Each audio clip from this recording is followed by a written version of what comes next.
अस्सलाम वालेकुम। आपको आज के प्रोग्राम में खुशामदीद। मकबूजा कश्मीर में भारत के गैर आईनी इक़दामात को 2 साल मुकम्मल हो गए। ये इक़दामात 5 अगस्त 2019 को उठाए गए थे, जिनके जरिए मकबूजा कश्मीर की खुसूसी हैसियत को खत्म करने की कोशिश की गई। और सिलसिला यहां रुका नहीं, बल्कि भारत उसके बाद से लेकर अब तक कोशिश कर रहा है कि इस मसले की जो हैयत है उसको मुकम्मल तौर पर तब्दील किया जा सके। आज पाकिस्तान भर में इन इक़दामात की मजम्मत करते हुए यौम इस्तेहसाल मनाया गया। इस मौके पर वज़ीर-ए-आज़म पाकिस्तान इमरान खान ने कहा कि हिंदुस्तान खित्ते का जो इस्तेहकाम है उसको तबाही की तरफ लेकर जा रहा है। सदर मुमलिकत, दीगर वज़रा और अपोजिशन रहनुमाओं के बयान भी आज सारा दिन हम तक पहुंचते रहे। पाकिस्तान की कोशिश रही है कि जब से भारत ने इक़दामात उठाए हैं, जो 2 साल हुए हैं, तब से लेकर अब तक आलमी बरादरी को आगाह किया जा सके कि हो क्या रहा है। इस मामले पर पाकिस्तान ने भरपूर आवाज उठाई। वज़ीर-ए-आज़म पाकिस्तान इमरान खान ने अक़वाम मुत्तहिदा की जनरल असम्बली से खिताब भी किया और कहा कि कश्मीर की सूरत हाल दोनों ममालिक के दरमियान एटमी जंग शुरू करवा सकती है। What sort of a mindset would lay siege to 8 million people with 900,000 troops? Women, children, sick people, locked in as animals. Security forces in Kashmir now are 900,000 and they put 8 million people of Kashmir under curfew. Has anyone thought that what happens when there is a bloodbath? They were denied the right given by the United Nations, the right for self-determination. RSS believed in the ethnic cleansing of Muslims from India. It was hatred for the Muslims and for the Christians. Arrogance that makes people make mistakes and do stupid things, cruel things like what Narendra Modi has done.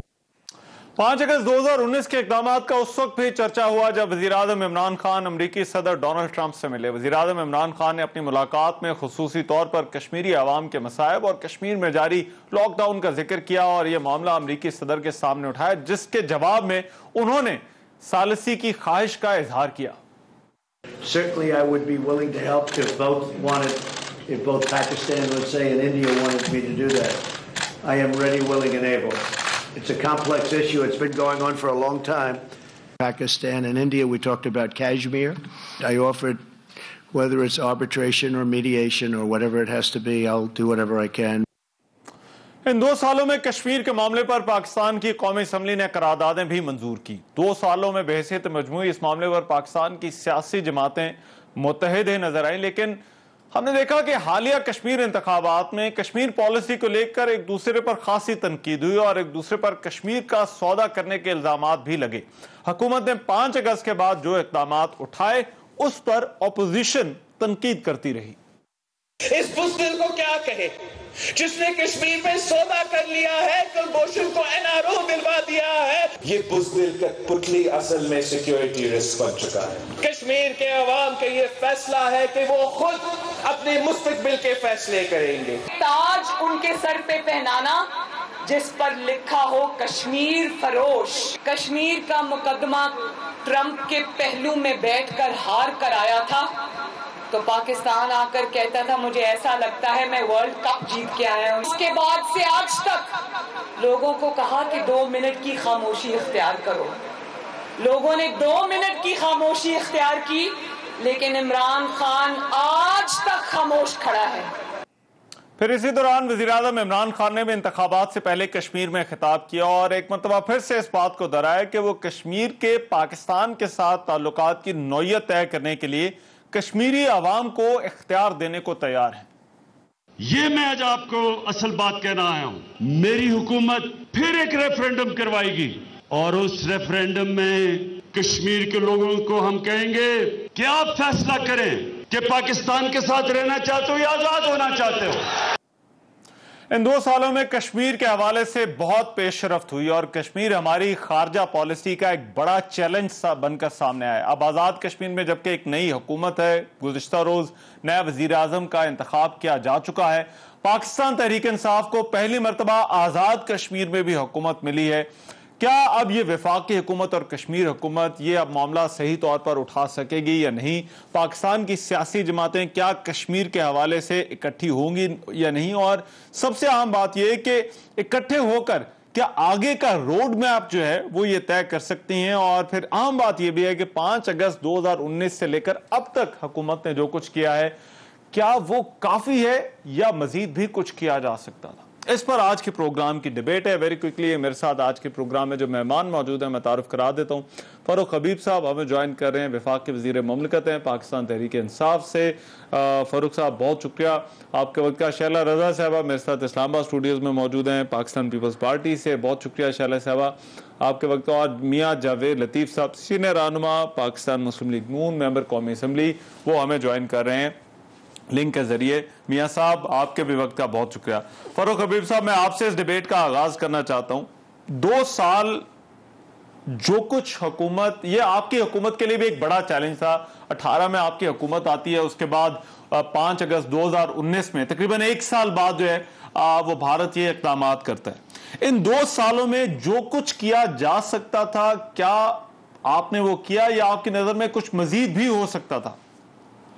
देखिए रहमान, सबसे पहले ही तो मामला ये है कि आज का जो योम इत्तिसाल के तौर के ऊपर हम इत्तिसाल जो है योम इत्तिसाल कश्मीर का जो मना रहे हैं हम, उसके हवाले से मैं समझता हूँ कि 5 अगस्त का जो दिन है, जो इक़दामात हैं मोदी की जानिब से किए गए, जो कश्मीर की मुतनाज़ा हैसियत को उन्होंने ख़त्म किया और जिस तरीके से 80 लाख जो कश्मीरी हैं उनको एक किस्म का पाबंदे सलासल बना दिया और जुल्म के पहाड़ तोड़े गए, जो बर्बरियत वहाँ पर की गई, ये तो किसी सूरत भी जो है नाकाबिले कबूल है। बल्कि ये मैं समझता हूँ कि पूरी दुनिया के सामने ये वो इक़दामात हैं जो मोदी का स्याह चेहरा जो है, जो बर्बरियत से भरा हुआ है, जो RSS की आइडियोलॉजी है, वो खुल के सामने आई। और इसके ऊपर जो है वो वज़ीर-ए-आज़म इमरान खान साहब ने कश्मीर के सच्चे सफ़ीर और दलेर वकील होने के नाते इस मसले को हर आलमी फोरम के ऊपर जो है वो उजागर किया, चाहे वो अक़वाम मुत्तहिदा का फोरम हो। बड़े जानदार अंदाज से उन्होंने जनरल असम्बली के इजलास में जो है वो कश्मीरियों का मुकदमा पेश किया था, साबका सदर ट्रंप के साथ मुलाकात हो, OIC का फोरम हो, इन तमाम आलमी फोरम्स के ऊपर कश्मीर में होने वाले जो मजालिम हैं उसकी तरफ तवज्जो मबजूल करवाई गई। दुनिया की वेस्टर्न मीडिया जो है उसको सेंसिटाइज किया इस हवाले से, जो हमेशा एक नैरेटिव जो भारत देता था उसको बाय करता था। आज वेस्टर्न मीडिया जो है वो मोदी की ह्यूमन राइट्स की खिलाफ वर्जियों के खिलाफ लिख रहा है। कांग्रेस की जो ह्यूमन राइट्स कमेटी है उन्होंने इसको कंडेम किया। नाइजर के अंदर जो OIC के 57 ममालिक के जो वज़रा खारजा हैं वहाँ पर जो है वो कश्मीर के होने वाले मजालिम के खिलाफ आवाज़ सामने आई। दीगर ममालिक ने इसके ऊपर जो है वो पाकिस्तान के मौक़िफ़ की हमायत की। और जो दुनिया के सामने ये सारी सूरत हाल है कि एक तरफ जो है वो आज़ाद जम्मू कश्मीर है, वहाँ पर जो है वो क्रिकेट प्रीमियर लीग होने जा रही है, कश्मीर प्रीमियर लीग होने जा रही है और वहाँ एक आज़ादाना माहौल है। दूसरी जानिब जो है कर्फ्यू लगा हुआ है जम्मू कश्मीर के अंदर, जो उसके ऊपर भारत काबिज है, भारत ने उसके ऊपर जो है कब्जा किया हुआ है। वहाँ पर लोगों को कर्फ्यू पे लगा के रखा हुआ है, उनके ऊपर पाबंदियां हैं, उनकी फ्री मूवमेंट नहीं है। वहाँ से इंटरनेशनल सहाफ़ी खास आज 5 अगस्त के हवाले से इंडिया से आ रहे थे, उनके ऊपर जो है वो पाबंदियां लगा दी गई। जो इंटरनेशनल क्रिकेटर KPL के अंदर हिस्सा बनना चाहते थे उनके ऊपर प्रेशराइज किया गया। हर्षल गिब्स का बयान आया, मॉन्टी पेंसर का आया, इसके अलावा और बेशुमार आए। तो ये वो तमाम चीजें हैं जिनको हमने उजागर करना है और जो कश्मीरियों की जो हमारी उनकी मदद है, जो उनकी पुरअमन आजादी की जद्दोजहद है, उसके जहां तक फारूक भाई आपकी बात समझाऊं, एक तो एक आपका ये कहना है कि हमने हर आलमी फोरम पर कश्मीर का मामला जो है उठाया। मियां साहब आप एग्री करते हैं? मियां जावेद लतीफ साहब, और मैं बेसिकली सेल्फ एवेल्युएशन है इस सवाल के अंदर कि हम ये अपने आप को जरा एवेल्युएट कर लें कि क्या हमसे जो कुछ हो सकता था इन गुजरे 2 सालों में क्या हमने वो किया है? जी मियां जावेद लतीफ साहब। रहमान, बात सीधी सी है कि जब कौमी इश्यूज हों तो मेरा ख्याल है ये तफरीक ख़त्म हो जानी चाहिए कि हुकूमत का नुमाइंदा कौन बोल रहा है या अपोजिशन का कौन बोल रहा है। ठीक हो गया। मैं पूरी दयानतदारी से ये बात कहने लगा हूँ कि पहले तो हम ये सोचें कि हमने किस वक्त तक एहतजाज करते रहना है, यौम कश्मीर मनाते रहना है, यौम एहतजाज मनाते रहना है, और ये उसके बाद फिर फैसला आपको करने में आसानी होगी कि कश्मीर पाकिस्तान की शाहरग है या नहीं। फिर उसके बाद आप देखें कि कश्मीर कश्मीरियों के लिए आज़ादी उसकी ज़रूरी है या पाकिस्तान के लिए अब ये आज़ादी ज़रूरी है। उसके बाद फिर आप फैसला कर सकेंगे कि उसकी आज़ादी के लिए सिर्फ कश्मीरियों ने जद्दोजहद करनी है, उन्होंने सिर्फ कुर्बानी देनी है, या पाकिस्तान ने भी अमलन उसके लिए कुछ करना है। फिर आता है आप जो कश्मीर के हवाले से बात कर रहे थे कि आज़ाद कश्मीर में हमने किसी और ने सबने कहा कश्मीर फरोख्त, या हमने उसको पोलिटिसाइज करके उस कौमी इश्यूज को तो हमने इलेक्शन लड़ा।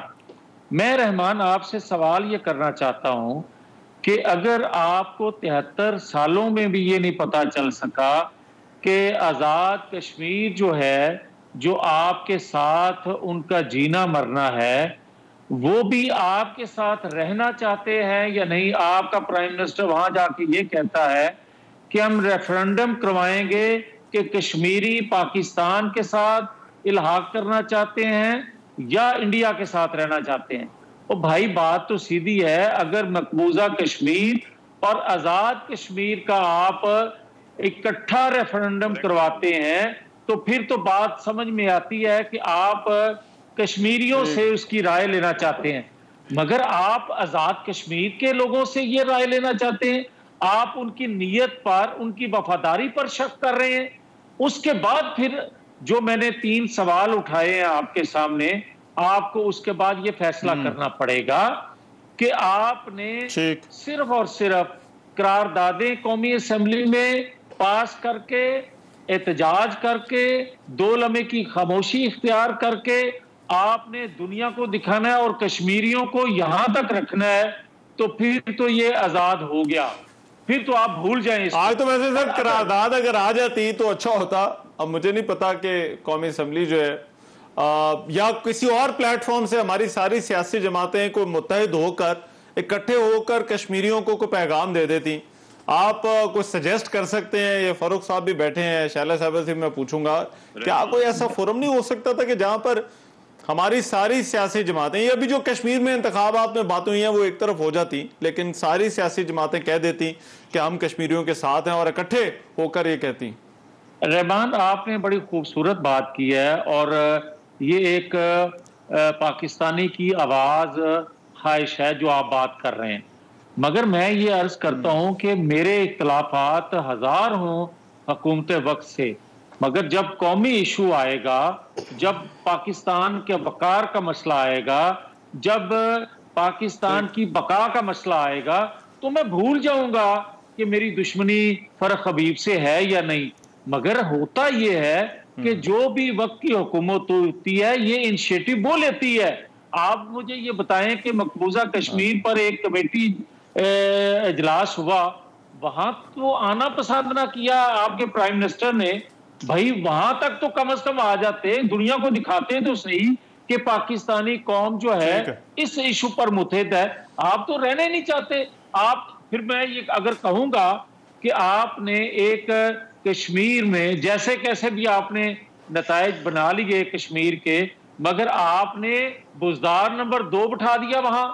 आप मुझे ये बताएं कि उसका बेचारे का ये विजन है कि वो कश्मीर का लड़ाई लड़ सके, कश्मीर का। ये अगले सेगमेंट में मियां साहब करते हैं बात कि नई हुकूमत, अब ज़ाहिर बात है तहरीक इंसाफ के पास पूरा वक्त है कि विफाक में भी उनकी हुकूमत है, कश्मीर में भी उनकी हुकूमत है।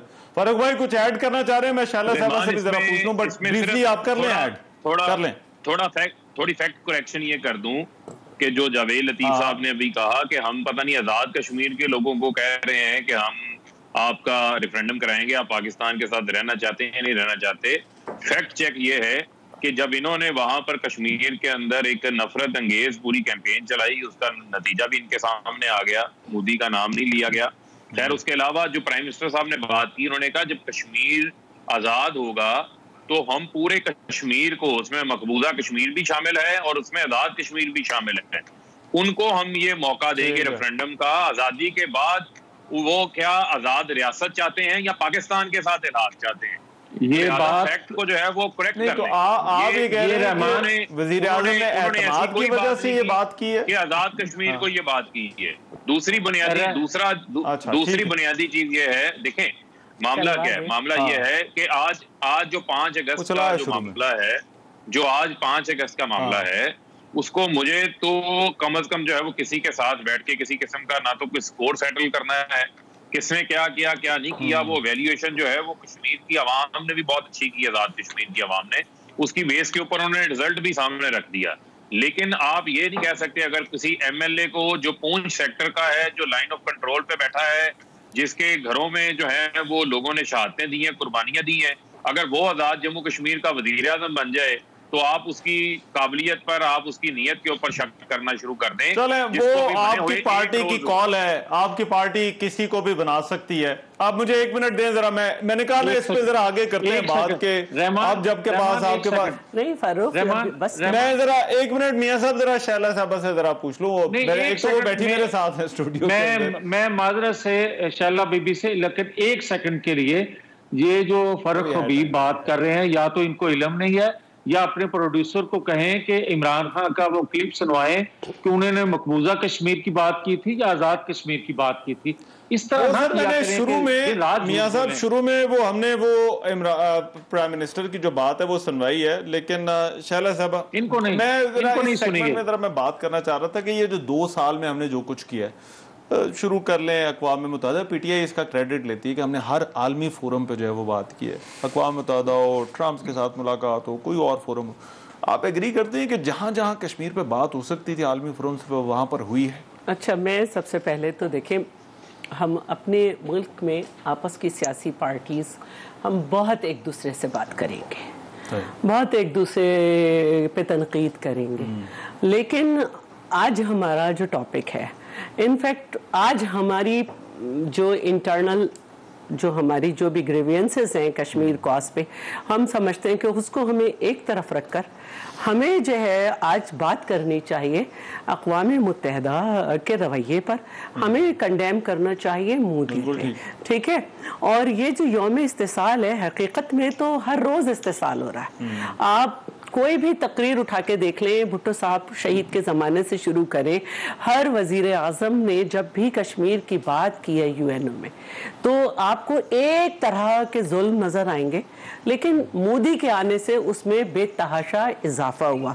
अब ये जो हम कैदोबंद के 2 साल कह रहे हैं, आज एक जो है कुछ चीज़ें शेयर हुई हैं, 732 दिन का ये मुहासरा है, और इसमें 410 हमारे कश्मीरी मर्द, 11 खवातीन, 16 बच्चे शहीद हुए हैं, 2046 कश्मीरी जख्मी हैं, 115 खवातीन का रेप हुआ है, और 15,000 कश्मीरी नौजवान बुजुर्ग खवातीन ये गिरफ्तार है, और 10,000 से ज़ायद कश्मीरी पैलेट गन का शिकार हुए हैं। अब देखिए, ठीक है, मैं इस वक्त ये बात करना चाहती हूँ, ओके ये पीटीआई का दौर है, पीएमएलएन का दौर है, पीपल्स पार्टी का दौर है, ठीक है, हम एक दूसरे पे तनकीद कर लेंगे, ठीक है, लेकिन ये जो आलमी हकूक़ के चैंपियन हैं, अकल के अंधे तो हैं शायद, लेकिन क्या इन्हें नज़र भी नहीं आता? क्या इनको वहाँ पे ये जुल्म नज़र नहीं आता? अक़वाम इस वक्त वज़ीर आज़म से ज़्यादा हमें क्रिटिसाइज़ करना चाहिए यूएनओ को, उनके एजेंडे पे सबसे जो हम कह सकते हैं कि ये जो एजेंडा था सबसे ज़्यादा डिस्प्यूटेड, वो कश्मीर है। दुनिया के बड़े बड़े आप काम कर लिए, आपने जो है साउथ सूडान, ईस्ट तिमोर, बरतानिया के मसाइल सब आप हल कर रहे हैं, जबकि वहाँ पर इस तरह खूनरेज़ी नहीं थी, लेकिन आपको कश्मीर का मसला नज़र नहीं आता। अगर इमरान साहब की कोताहियाँ हैं, नवाज शरीफ की कोताहियाँ हैं, पीपल्स पार्टी की कोताहियाँ हैं, मैं एक जर्नल बात कर रही हूँ, क्योंकि आज हमें अपने ट्रैक को चेंज करना है। हम आज से तो करें ना हम अपने आप को कि हम जो कर रहे हैं, ठीक है, उसमें भी हम करेंगे, लेकिन क्या ये आंखों पे पट्टियां बनी हुई है इनके? बिल्कुल सही, बिल्कुल सही। जो हमारी गलतियां हैं उनको हम आराम से बात कर लेंगे, हम अपने मुल्क में ही हैं, लेकिन आज के प्लेटफॉर्म से हमें ये बात करनी है कि दुनिया का जो है सबसे बड़ा दहशतगर्द उसको जो वजीर आला था तो उसने मुसलमानों का खून कश्मीर का मामला 70 साल से चल रहा है, लेकिन ये पिछले 2 साल के अंदर जो इक़दाम हुए, मोदी के आने तो कह रहा हूँ पिछले 2 साल के अंदर जो इक़दाम बहुत ही गैर मामूली है। अब हम ये 70 सालों में शायद हमारे फॉरेन पॉलिसी में इतना बड़ा चैलेंज हमारे कश्मीर के देखिए, अब मैं दोनों बातें करती हूँ। हमें जो है वो मियाँ साहब की हुकूमत में ये एतराज़ था कि उफ़ा में आपने कश्मीर डिस्कस नहीं किया। हमें ये भी मसला था कि भाई कुलभूषण का नाम नहीं लेते। हमें ये भी मसला था कि बहुत सारी जगहों पे उस तरह से नहीं हुआ। शायद अगर उस वक्त भी एक कंटिन्यूएशन रहती, उसी तरह एग्रेशन पाकिस्तान अपनी शो करता रहता, तो ये जो मोदी ने अपने पंजे गाड़े, उसको आला तरीन सिविल अवार्ड दिया गया क्योंकि पाकिस्तान से उसको सराहा जा रहा था और उससे पहले लोग उसे अपने मुल्क में नहीं बुलाते थे। लेकिन जब पाकिस्तान ने किसी तरफ से सराहा गया, दोस्तियां की गई, तो उसको आला तरीन सिविल अवार्ड मिल गया। फिर उसके बाद हुकूमत बदली, फिर आपने देखा कि यहाँ पे बिल्कुल ही विजन जो है वो चेंज हो गया कि वो जीते तो हम कश्मीर की आज़ादी की बात करेंगे, जबकि उनका जो मैनिफेस्टो था उसमें तो ये बिल्कुल मेंशन था कि कश्मीर की जो डिस्प्यूटेड एक टेरिटरी है और उसकी एक पोजीशन जो है उसको ख़त्म करके उसको भारत का हिस्सा बनाएंगे। लेकिन सेम आइडियोलॉजी है वो उनके तो मैनिफेस्टो में था। तो हमारे हाँ वो कुव्वतें या वो पॉलिटिकल पार्टीज बरसरे इख्तिदार आई कि जिन्होंने इसको इतना संजीदगी से नहीं लिया, बड़ी माजरत के साथ। लेकिन मैं ये कहना चाहती हूँ कि आज का दिन जो है, आज का दिन हम अपने आप को जरूर कंडेम करेंगे, लेकिन हमें उन लोगों को कंडेम करना है जिनकी नजर में हमारा मुल्क तो गलत है लेकिन वो बहुत अच्छे, तो हमें उनसे हमारी बात क्यों नहीं सुन हमारी बात मगर उनको सुनाने के लिए हम क्या कर सकते हैं? देखिए, 2 तरीके, या तो हम वही करें रिवायती तौर पर हुकूमत जो है वो अपना इक़दाम उठा रही है, दूसरे अपोजिशन क्रिटिसाइज करेगी, या फिर ये हो सकता है कि कश्मीर पे कोई एक रोड मैप तय करे कि अब क्या करना है, मगर वो कैसे करना है ये जरा ब्रेक के बाद फारूक साहब से आकर इस गुफ्तगू का आगाज़ करें।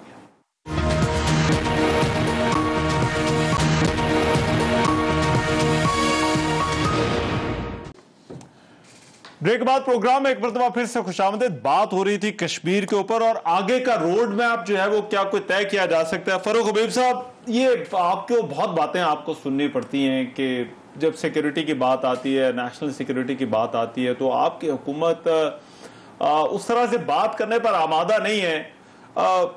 तो ये रोड मैप की जब हम बात करते हैं, देखिए ये बहुत बड़ा चैलेंज है आप लोगों के लिए भी, किसी भी पाकिस्तानी हुकूमत के लिए। जो 5 अगस्त के बाद हुआ ये बड़े गैर मामूली है। तो क्या कोई तरीका है कि जहां पर कोई रोड मैप तय किया जा सके, अब जबकि वफाक में भी आपकी हुकूमत है, कश्मीर में भी जो है वो अब आपकी हुकूमत है? देखें, बात यह है कि रोड मैप बड़ा वाज़े है। रोड मैप के हवाले से मैं समझता हूं कि किसी सूरत कोई कंफ्यूजन जो है वो इसके ऊपर नहीं है। बुनियादी तौर के ऊपर आप ये बात ज़हन में रखें कि जो पाकिस्तान का कश्मीर के हवाले से जो पॉलिटिकल मैप है वो भी जो है वो हमने लॉन्च किया, जिसमें भारत का एक पॉलिटिकल मैप दुनिया के अंदर मौजूद था, जिसको वो प्रेजेंट करते थे, आगे उजागर करते थे। अच्छा। उसको हमने प्लेस किया, उसको सामने लेकर आए। इसके अलावा आप ये देखें कि कौमी असेंबली से करारदादें भी इस हवाले से मंजूर हुई हैं। इस हवाले से कोई ऐसा इंटरनेशनल फोरम हो जहाँ पर प्राइम मिनिस्टर साहब का दौरा हो, वजीर खारजा का हो, कोई भी डेलीगेशन जो है वो पाकिस्तान आता है, उसको जो है वो मसला कश्मीर उसके सामने लाजमी उजागर किया जाता है, उनके सामने रखा जाता है। जहां तक रह गई बात यूएन के किरदार के हवाले से, तो वो मैं समझता हूँ कि उसके ऊपर भी जो पाकिस्तान है वो अपना भरपूर किरदार अदा कर रहा है। और आपके इल्म में कि दुनिया के बहुत सारे ममालिक के लोगों के अपने अपने इंटरेस्ट हैं, किसी के फाइनेंशियल इंटरेस्ट हैं, किसी के और ताल्लुकात हैं, लेकिन इस सारी सूरत हाल के दौरान हमारे पास सिर्फ एक ही मामला सामने आता है, वो है ह्यूमन राइट्स की जो वायलेशंस हैं, जिसका मैं समझता हूं कि दोहरा म्यार दुनिया इख्तियार कर लेती है। वो चाहे कोई भी किसी भी पॉलिटिकल पार्टी का लीडर हो, वो किसी भी फोरम पे जाए, जहां भी जाए, वहां पर इसके ऊपर आवाज बुलंद करना इफेक्टिव अंदाज से बहुत जरूरी है। और इस हवाले से जो नैरेटिव है कि ये कश्मीरियों की आज़ादी की इनसाइडर जिद्दोजहद है, ये जो बुरहान वानी है ये शहीद हैं, ये कश्मीरी थे, जो वहाँ के हुर्रियत रहनुमा हैं, जो वहाँ पर अपनी जद्दोजहद कर रहे हैं, वहाँ पर वो आज़ादी की जद्दोजहद है। जो भारत उसको सरहद पार दहशतगर्दी के साथ जोड़ने की कोशिश करता था, उसको काफी हद तक पाकिस्तान ने उस नैरेटिव को जो है वो काउंटर किया है। तो मैं ये समझता हूँ कि इसके ऊपर हमारी सबकी जो है वो सोच और हमारा सबका नैरेटिव जो है वो एक डायरेक्शन के ऊपर आगे चलना चाहिए और सबको इसके ऊपर प्रेस करना चाहिए। और ये तो मैं तो यहाँ तक देखें, एक बात पे शायद हम सबको बड़ा क्लियर होना चाहिए कि ये किसी एक सियासी जमात का इशू तो है नहीं है, या मैं कहूँ ये मुस्लिम लीग नून का इशू है या पीटीआई का इशू है या पीपल्स पार्टी का इशू है। तो कश्मीर तो ऐसा इशू है, ये हमारी तमाम सियासी जमातों का एक जॉइंट इशू है और ये नेशनल इशू है। पर मियाँ साहब, अगर फारूक भाई मुझे इजाजत दे जरा मैं मियाँ साहब से जरा पूछ लूँ, ये जब हम ये कहते हैं कि सबका इशू है तो फिर सबको मिलकर जो है वो इस पर कोई बात तय करनी चाहिए कि भाई अब हमने आगे करना क्या है।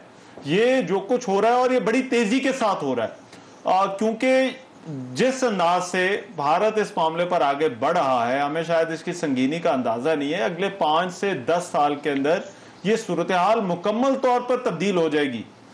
तो क्या तय किया जा सकता है, और अगर करना हो तो कैसे करें मियाँ साहब? देखें रहमान, रोज आप प्रोग्राम करते हो, हम लोग आपके प्रोग्रामों का हिस्सा बनते हैं, पॉइंट स्कोरिंग करते हैं, अपना किसी को अच्छा कहते हैं, किसी को बुरा कहते हैं।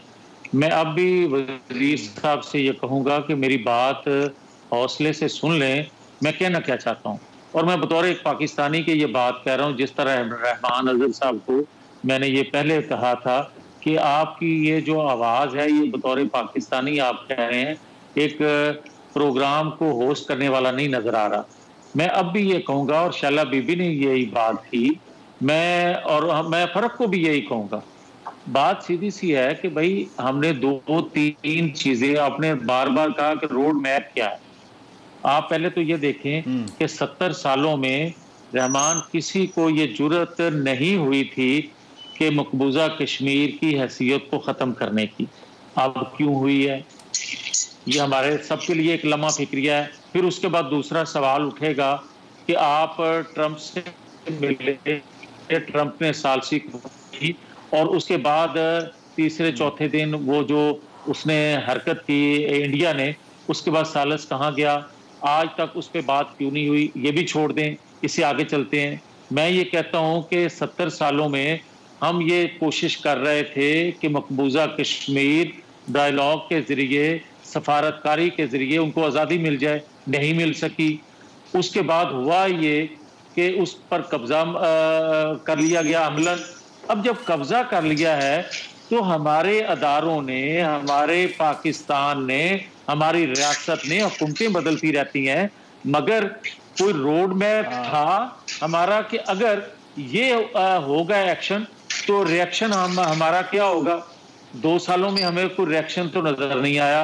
फिर मैं ये कहने में क्या हक में जानब नहीं हूं कि मैं पूछ रहा हूं आपसे, बल्कि पूरी कौम सवाल ये कर रही है कि क्या पाकिस्तान हमारी शाहरग है या नहीं।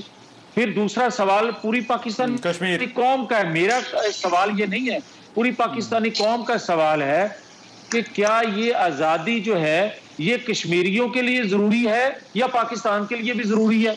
और अगर हमारे दोनों के लिए ज़रूरी है तो फिर हमने इसके लिए 2 सालों में किया क्या है और करने क्या जा रहे हैं। जो भी हुकूमते वक्त है, अगर ये कोई फैसला करती है जो कि हमें 2 सालों में नजर नहीं आया, हम ये समय और हम मुतमिन नहीं है। हम ये कहते हैं कि अगर सिर्फ एहतजाज करने से, अगर सिर्फ रोड ब्लॉक करने से, अगर 4 पत्थर उठाने से अगर कश्मीर आजाद हो सकता है तो पूरी पाकिस्तानी कौम ये फेल करने के लिए तैयार है। और अगर नहीं हो सकता तो फिर दूसरा हल अगर इनके पास नहीं है तो कौम से पूछे, फिर कौम आपको बता देती है कि किस नहीं। मियां साहब, ये तो आप सियासी लोग हैं, कौम के नुमाइंदा आप, Pakistan Tehreek Insaf, peoples party, PMLN, ये जमाते हैं, तो इन्होंने तय करना है। क्यों शैला बीबी, तय कर सकते हैं? बिल्कुल। देखिए, पहली बात यह है कि हम ये कहते हैं जब कश्मीर की बात होती है कि हमारी सियासी, इखलाकी और सफारती, तो सियासी क्या है, दो तरीके हैं, पार्लियामेंट में और पार्लियामेंट के बाहर। जब ये मामला हुआ कि उन्होंने उसकी आईनी हैसियत को ज़िक पहुंचाई, तो हमारी पार्लियामेंट में हुकूमत ने जो करारदाद लेकर आए तो उस पर 4 घंटे काम करना पड़ा। उसमें उन दोनों 35A और 370 का जिक्र नहीं था। ये ठीक है, देखे ना, मतलब नहीं, अब रहमान मेरी बात सुने, आप अपनी सियासी स्ट्रेंथ शो कर रहे हैं ना, आप अपनी संजीदगी शो कर रहे हैं। सियासी आप क्या सपोर्ट कर रहे हैं कि आपका जो ऑगस्ट हाउस है जो आपकी हाईएस्ट लेवल है, वहां पे आप एक रेजोल्यूशन लाएंगे। उस रेजोल्यूशन में आप इतने गैर संजीदा हैं कि उसमें जिक्र नहीं। फिर जब वो वाइंड अप की तरफ गई, उसमें वजीर आजम नहीं आए। ठीक है, फिर आप पार्लियामेंट के बाहर कोई एहतजाज रकम कराते हैं। आपका एहतजाज क्या था? आधे घंटे की खामोशी, 2 मिनट खड़े रहना। क्या था ये सब, क्या था? ठीक है, इसके बाद इखलाकी भी आपका यही था कि आपके पूरे बयानात जो थे वो एक क्लियर नैरेटिव होता, लेकिन सिफारती लेवल पे आप जीरो रहे। आज बरतानिया जो है वो भारत में इतना जबरदस्त कोरोना है, उनको रेड लिस्ट से निकाल देता है। आप भारत में इतने ज्यादा मुसलमान हैं, आप वहां पे लॉबिंग कर, वो मेरा कहना यह है कि सॉरी लंदन में इतने ज्यादा मुसलमान हैं, आपकी वहां पे बड़ी अच्छी लॉबिंग हो सकती थी। वहां पे आपका मेयर जीतता है, सब होता है, एक आवाज उठ सकती थी। सिक्योरिटी काउंसिल में आपकी एक रेजोल्यूशन नहीं पेश हो सकी। तो ये सारी नाकामियां आपकी तीनों सतह पर है। चले, मैं ये फरूक भाई, इस ब्रेक के बाद जरा आप आगे का रास्ता बताइएगा, और ये आलमी फोरम्स की जिन पे हम बात कर रही हैं, ब्रेक ले रहा हूं, मैं वापस आ रहा हूं।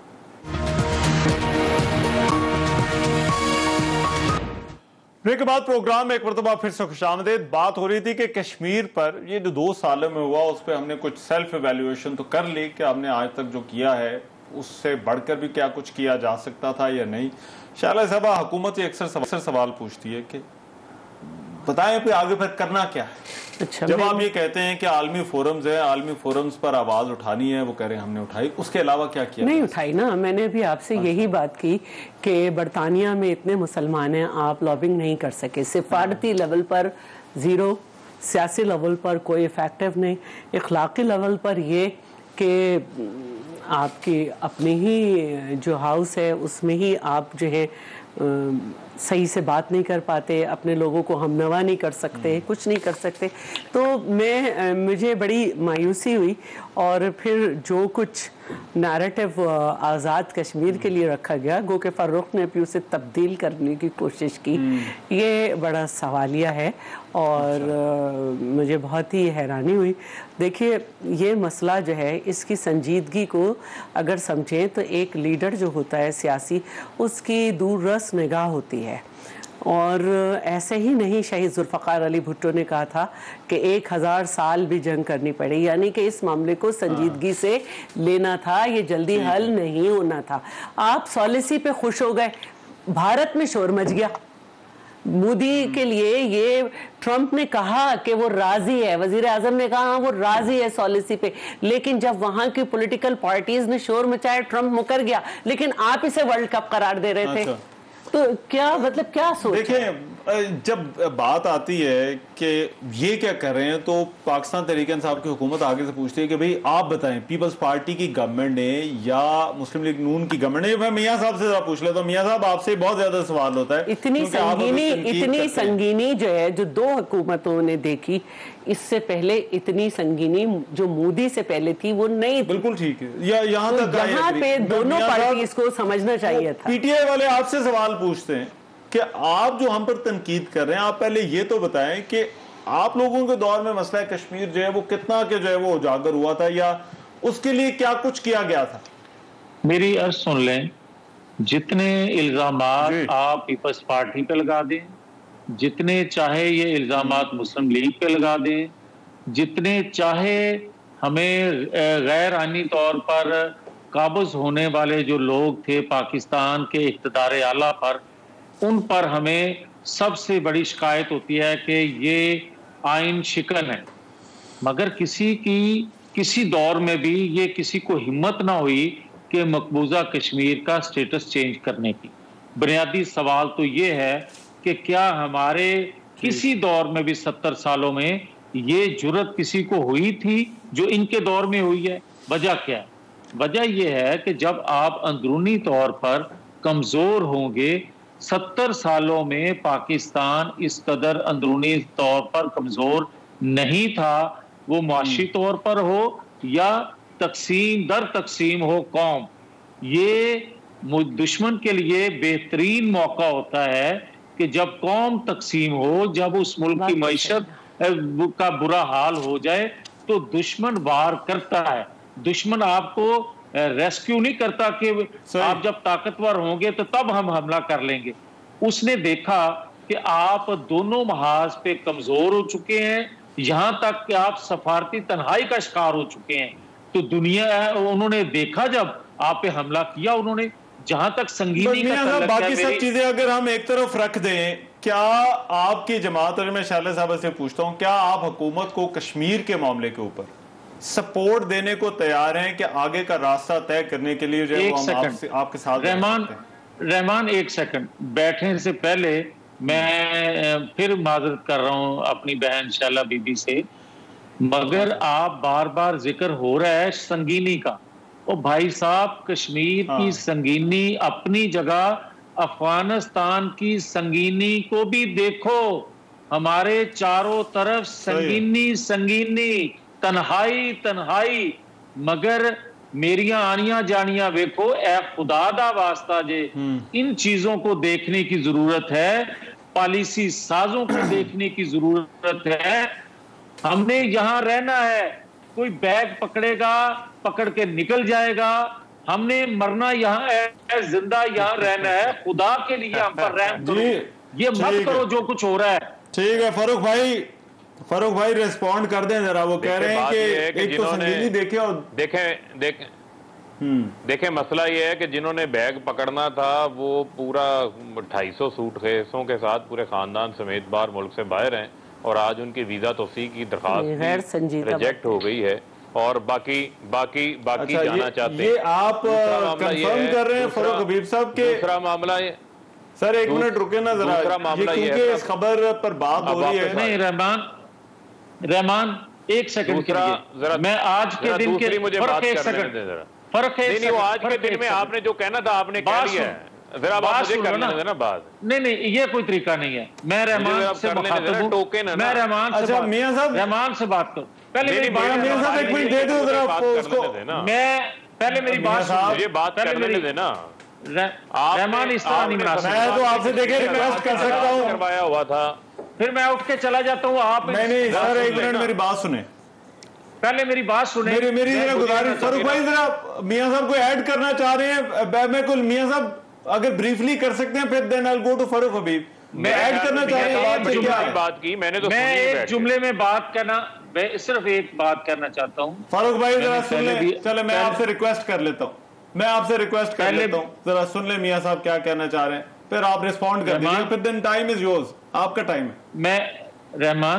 मैं आपका प्रोग्राम शुरू होने से पहले भी अर्ज कर चुका हूं, मैं अब भी फर्क से भी कह रहा हूं, वो तो मेरी बहन है शाला बीबी, मगर मैं ये कहता हूं कि हम रोज प्रोग्राम करते हैं, रोज पॉइंट स्कोरिंग होती है, रोज इल्जामात लगते हैं, मगर मैं तो सिर्फ ये कह रहा हूं कि आज के दिन के हवाले से माफ कर दिया जाए उन कश्मीरियों के खून को जो रोज बह रहा है।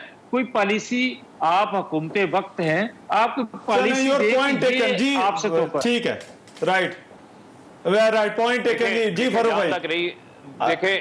देखें जहां तक रही बात पॉलिसी के हवाले से, ये जो मसला कश्मीर है, ये मसला कश्मीर आज का नहीं है, 70 साल से ज्यादा पुराना ये मसला है। जहां तक रही बात, मेरे ख्याल में शैला रजा साहबा ने बड़ी तफसील से बात बता दी थी जो इनके एतवार के अंदर मामलात रहे। मैं उस तरफ नहीं जाना चाहता कि जब आप कश्मीर जाते हैं भारत में हलफनामों को, वो पूछ लिया मैंने को भी मिलना पसंद करते। ठीक है, दूसरा मसला ये है कि जो हमने इकदाम किए हैं, आप ये देखें कि जो यूनाइटेड नेशंस के ह्यूमन राइट्स के हेड हैं, उन्होंने पिटीशन दायर की जाकर भारतीय सुप्रीम कोर्ट के अंदर, जो सिटीजन एक्ट भारत ने जो है वो चेंज किया। इसके अलावा जो यूनाइटेड नेशंस के सेक्रेटरी जनरल हैं, उन्होंने प्राइम मिनिस्टर के खत के ऊपर वही पोजीशन को दोबारा दोहराया। यूएन जनरल असेंबली के सदर अभी 2 माह कबल पाकिस्तान आए थे, जब ये फलस्तीन वाला मामला हुआ, उन्होंने आकर जो है उसी पाकिस्तानी की जो पोजीशन है उस पोजीशन को दोहराया। इसके अलावा जो ह्यूमन राइट्स वॉच है उसने भारत के अंदर जो होने वाली खिलाफ वर्जियां हैं उसको दिखाया। यूएस कांग्रेस के अंदर 3 करारदादें जो है इस हवाले से पेश की। 521 कम्युनिकेशंस जो हैं वो हमारी हुकूमत जो है वो कर चुकी है। लेकिन अगर किसी को ये नजर आता है कि पता नहीं कोई इस दौर में आके कमजोर हो गया, भाई आपका इस दौर में तो आप जो है वो एब्सोल्युटली नॉट कह सकते हैं। आप इस दौर के अंदर जो है वो अमेरिका की आंखों में आंखें डाल के कह सकते हैं कि आपने जो जंग की उस जंग में आपने पाकिस्तान का नुकसान किया। आज आप कौन सी फतह लेके बाहर निकले हैं, कौन सा तमगा लेके निकले हैं? फारूक भाई ये कंटिन्यू कीजिएगा ये सिक्योरिटी वाले इशू पे, क्योंकि यहाँ पर मुझे एक ब्रेक का जरा कहा जा रहा है, जो हमारी खारजा पॉलिसी है कि आपको मैं बात आप यहीं से शुरू करेंगे। ये जो एब्सोल्युटली नॉट वाली बात की है ना सर, आपने जो बात की है आप यहीं से कंटिन्यू कीजिएगा। एक छोटी सी ब्रेक में ले रहा हूं, वापस आ ब्रेक के बाद प्रोग्राम में एक मरतबा फिर से खुशामदीद। फरूक भाई आप बात पूरी कर लीजिए जहां से मैं आपको वो फिक्रे पर थे, आप बात कर रहे थे कि अब जमाना है। देखिए बात यह है कि जो खारजा पॉलिसी के हवाले से जो बात हो रही है, हमने बाकायदा तौर के ऊपर दुनिया की लीडरशिप को सेंसिटाइज किया। आप देखें एंजेला मर्केल जो है वो भारत गई, भारत के अंदर खड़े होकर उन्होंने कहा कि अनसस्टेनेबल है situation Swedish Kashmir Indian occupied Kashmir में। जो स्वीडिश फॉरेन मिनिस्टर गया उसने बैन लिफ्ट करने की बात की। 45 एमपीज ने जो ब्रिटिश पार्लियामेंट के हैं उन्होंने यूनाइटेड नेशंस के जो प्रेसिडेंट हैं उनको खत लिखा कश्मीर के मामले के ऊपर। 85 मुख्तलिफ कांग्रेसमैन जो हैं जिनको हमने एंगेज किया, सेंसिटाइज किया, उन्होंने इसके ऊपर जो है वो भारत के इस रवैये को और जो तरीकाकार है जो कश्मीर का हैसियत को मुतनाज़े किया उसके ऊपर उन्होंने बात की। हमने भरपूर अंदाज से इफेक्टिवली जो कश्मीर का मामला है उसको सेंसिटाइज किया। ब्रिटिश पार्लियामेंट के टाइम कम है बट आपकी गुफ्तगू का आपका टेक अवे ये है कि कश्मीर पर दुनिया सेंसिटाइज हो चुकी है। ठीक है, दुनिया सेंसिटाइज हो चुकी है। शैला बेबी टाइम जरा कम है, मैं सिर्फ ये कहूंगी कि इसमें आपका कोई किरदार नहीं है।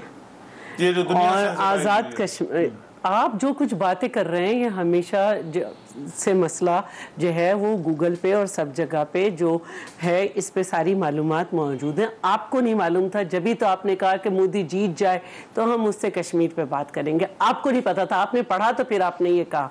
अदरवाइज जो बरतानिया में आज़ाद कश्मीर के लोग हैं और जो कुछ दूसरे लोग हैं और जो ह्यूमन राइट्स हैं उनके अपने इक़दाम थे, वो चुप नहीं रह सकते थे।